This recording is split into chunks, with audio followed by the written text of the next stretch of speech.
माँ शैलपुत्री की कथा। माँ शैलपुत्री माँ दुर्गा के 9 स्वरूपों में प्रथम है और नवरात्रि के पहले दिन इनकी पूजा की जाती है।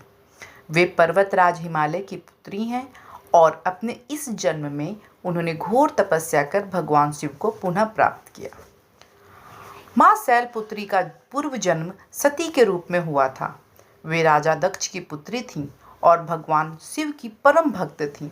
जब वह विवाह योग्य हुई तो उन्होंने घोर तपस्या कर भगवान शिव को अपने पति के रूप में प्राप्त किया। लेकिन राजा दक्ष भगवान शिव को पसंद नहीं करते थे। वे भगवान शिव के साधारण और वैरागी रूप से असंतुष्ट थे।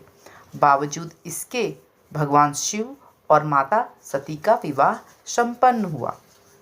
एक बार राजा दक्ष ने एक भव्य यज्ञ का आयोजन किया जिसमें सभी देवताओं को आमंत्रित किया गया, लेकिन भगवान शिव और माता सती को नहीं बुलाया गया।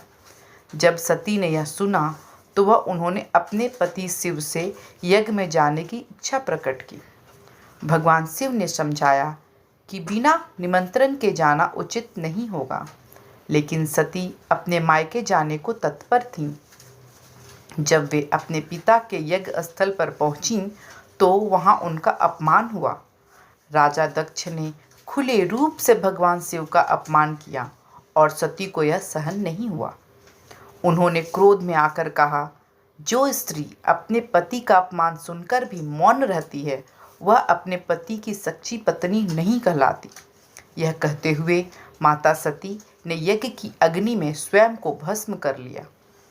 भगवान शिव को जब इस घटना का पता चला तो वे अत्यंत क्रोधित हो उठे।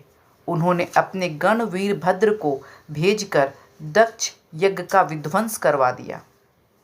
सती ने अपने अगले जन्म में राजा हिमालय की पुत्री के रूप में जन्म लिया।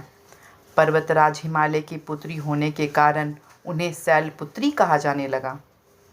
अपने इस जन्म में भी उन्होंने भगवान शिव को पति के रूप में पाने के लिए कठोर तपस्या की।